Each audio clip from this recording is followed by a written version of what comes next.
The Kettleers returned to Lowell Park after their fourth rainout in 9 days to try to steal a win from the Orleans Firebirds and their great pitching staff. Cotuit immediately reversed expectations preceding the matchup against Orleans' strong pitching through Joe Nahas's superb 4-inning start on the mound, in which he K'd 10 and utterly silenced the Firebirds' bats.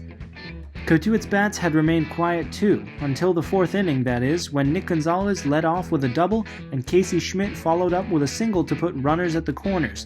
Following that, an infield chopper from Parker Chavers was too slow for Orleans to turn a double play to get out of the jam, so Nick Gonzalez scored to give Cotuit a 1-0 lead.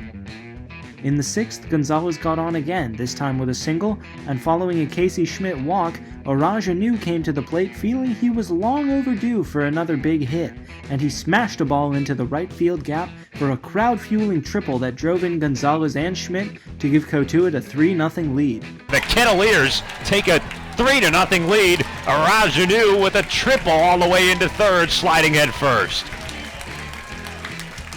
Great to see from Oraj Anu, who had been struggling for his last 12.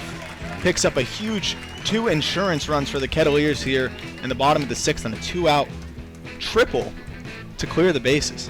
In the top of the 7th, however, Orleans took Cotuit's model and repeated it almost word for word, as Zach Daniels slashed a triple of his own to the right field gap to score 2 for Orleans. Both of them come in to score. Daniels slides in headfirst with a 2-run triple. Orleans in answer in the top of the 7th. Zach Kokoska was up next, and he skied a ball to Parker Chavers in left, who was ready to gun down the tagging runner from third, Daniels. Chavers hurled a great throw in to the catcher, Cody Pasek, who believed he got the tag on Daniels, but Daniels was called safe by the home plate umpire. Pasek was livid with the call, and rightly so, as it appears he did apply the tag in time.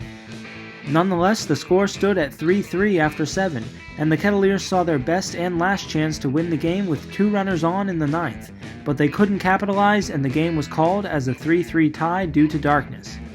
We caught up with Coach Mike Roberts and starter Joe Nahas after the game. Coach, there's pros and cons to every game. What were some of the things you thought you guys did well, some things you guys think you should improve on going forward? Well, I'll go to the improvement first. I asked the guys to be there every pitch, and honestly, we were there every pitch but one. Every pitch but one, and that's my fault. And we've got to be there every pitch, not every pitch but one, and we talked about it, and we're better than that. And there was one pitch, and it created 3 runs. So that's my fault. I thought our pitching staff did an outstanding job. You know, I thought all the guys out there today, Beck was a little bit wild, a little bit off, but he still was effective. And the 4 guys out there today did a tremendous job for it. And I'm glad we're off tomorrow, which helps us with having to pitch 4 guys today. And we're thankful for, the way we played today. And I just hope that one of our catchers, I hope Kessler's not hurt bad with the ball off his knee, because we're down to 1 catcher, and Cody did a great job coming in off the bench. I think you've made 3 mound visits so far this year where you went to talk to the pitchers. The first one I think was again with Jackson Wolf on the mound. You came in, he went 4 strong innings. After you came in, he didn't give up a hit. Today you did the same for Joe Nahas, and he was lights out after you came in. And then same with Beckway, basically. Is there something you say to them, like the pitcher whisperer or something? I'm kind of aggressive with it. You know, it's time to get the job done, and they've all reacted. I don't plan on going to the mound very often the whole year, but when I go, they'll have a clear understanding of my message. Never a cuss word. I wouldn't even think about doing that, but my message is kind of short and clear what we need to do, and they've done a great job adapting to it.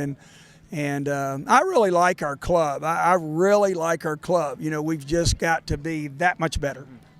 So Joe Nahas here had a really great game, great start for the Kettleers. His off-speed stuff was working. His fastball was fantastic. Struck out 9 batters in 4 innings. Was there kind of a game plan you had going into this game, an approach you have versus lefties or righties, or just for this lineup?